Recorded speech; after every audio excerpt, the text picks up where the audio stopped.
Hello everyone, I am going to present on the topic Benami Transactions Prohibition Act. Let's know about its key provisions and take an overview of it.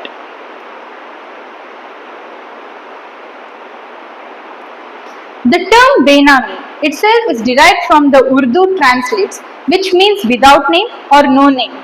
Benami transaction is a transaction under which the property is purchased by one person for which the consideration is paid by the same person and it has been held in the name of another person.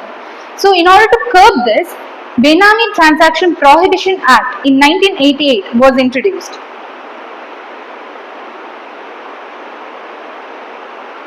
So let's now understand about the history of Benami Transaction Prohibition Act. Earlier, during centuries ago, under the British rule, this act was in a major importance because it was majorly used by the landlords, where the landlords used to purchase innumerable numbers of lands without properly paying the consideration and making in the name of some other person. So with this, they used to hold large number of lands in their own name. Therefore, in order to curb this, there was much demand for this act. So, various other related laws also interfered for this in order to stop this act. So, Indian Trust Act introduced ideas related to Benami transaction, but it was not much suitable in order to curb this transactions. So later, Code of Civil Procedures in 1908 made it harder to challenge property ownership under Benami transaction, but still it couldn't stop it properly. Therefore, in Law Commission's observations, acknowledged Benami transaction as common part in Indian law. So Prohibition of Benami Transaction Act 1988 finally introduced.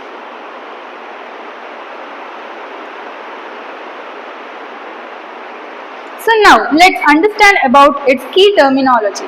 Benami property. What is Benami property?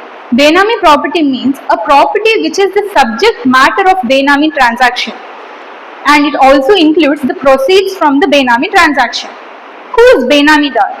Benamidar means a person, or it may be a fictitious person, that is a person who may not really exist, as the case may be, in whose name the property is transferred or held, and it includes a person who lends his name.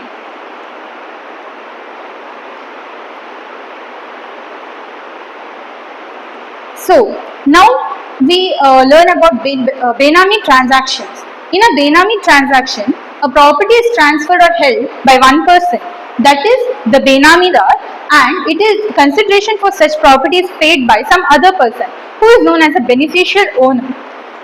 Now, the following transaction also fall under the definition of Benami transactions. So there are certain transactions which fall under these Benami transactions, where a property related transaction is carried out under a fictitious name. So as I told earlier, fictitious person may also exist. In that sense, the person may not really exist, but the properties may be held in the name of one person.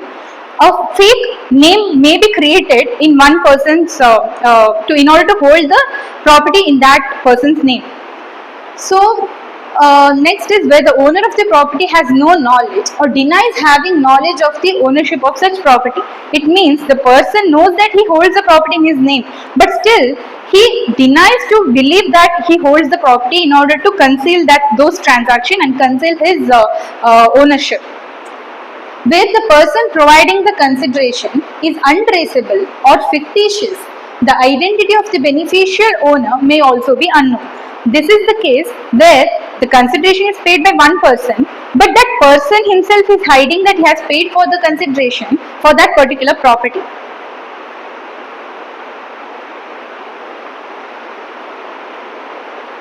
So let's know about what are its exceptions where these Benami transactions are also considered as valid.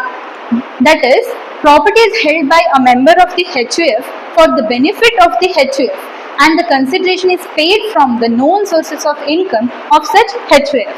That is, where the member is holding the property for the benefit of the HUF. These transactions is considered to be valid and it doesn't fall under Benami transaction. Next case is a person who holds the property in a fiduciary capacity for the other person. So, for example, how does the NSDL and CDSL holds the shares of the shareholders? Same way, that is in a fiduciary capacity, the person may hold the property.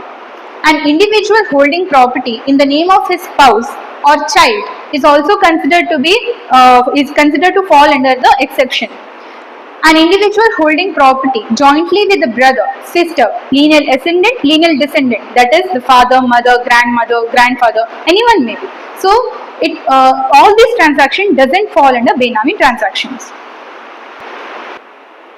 Now, let's know about the amendment that has been taken place in 2016.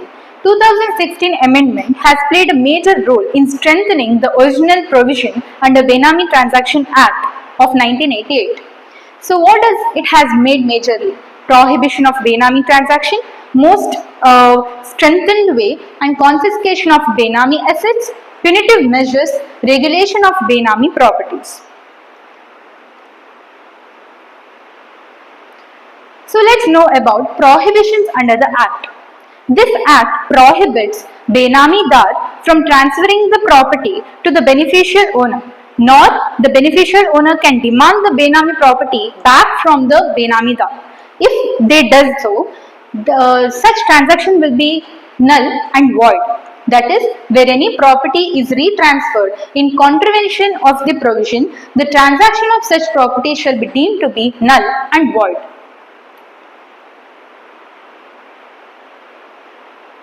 Prohibition of the right to recover the property held Benami.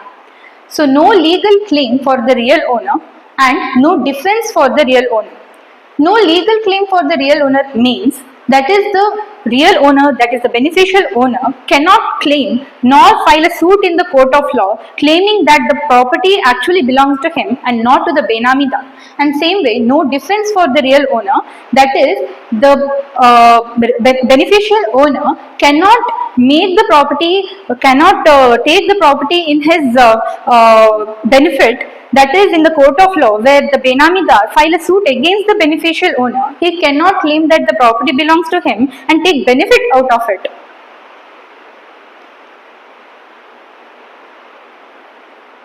Authorities under the Act. So there are four main authorities. Initiating of officer, who starts the investigation majorly. Approving authority, who approves the action by the initiating officer. Adjudicating authority, who decides whether the property is Benami or not. Appellate tribunal, hears the appeals against the decisions. So, the initiating officer gets the information about a suspicious property. That is, the first person is the investigation officer who finds that whether the property is Benami or not. That is, he finds suspicious about the property. Then issues a notice and may attach the property temporarily. Approval is required for this. That is, the temporary attachment needs approval from the approving authority.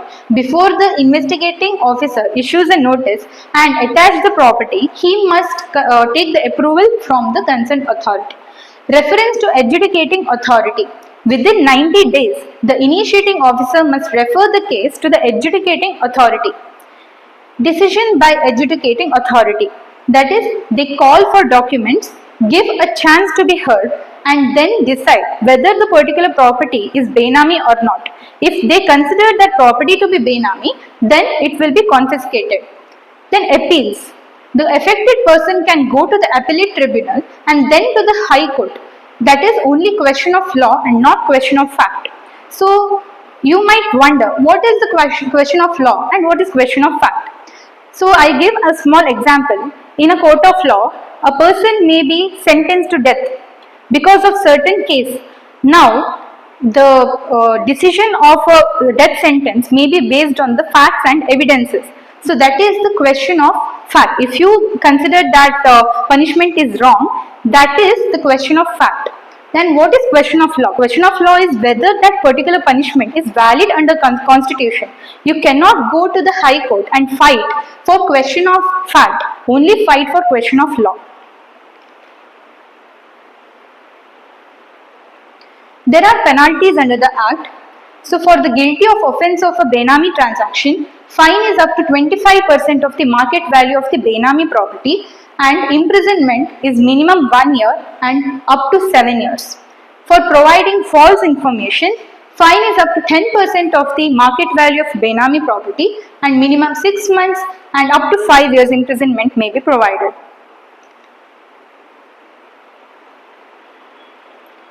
So let's take a note of certain case.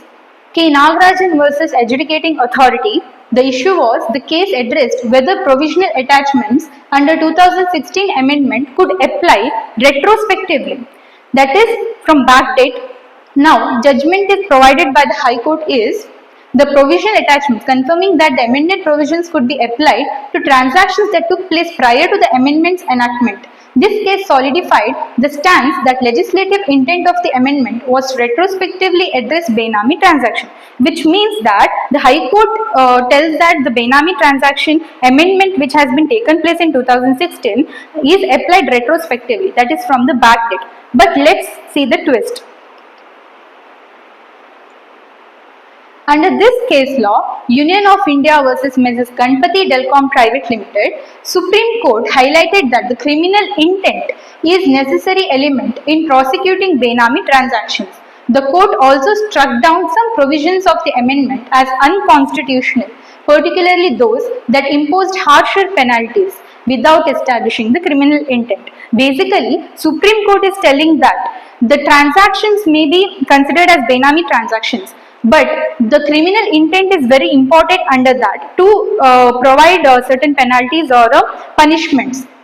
So 2016 amendment basically applies prospectively and not retrospectively. This is what the Supreme Court finally gave the decision.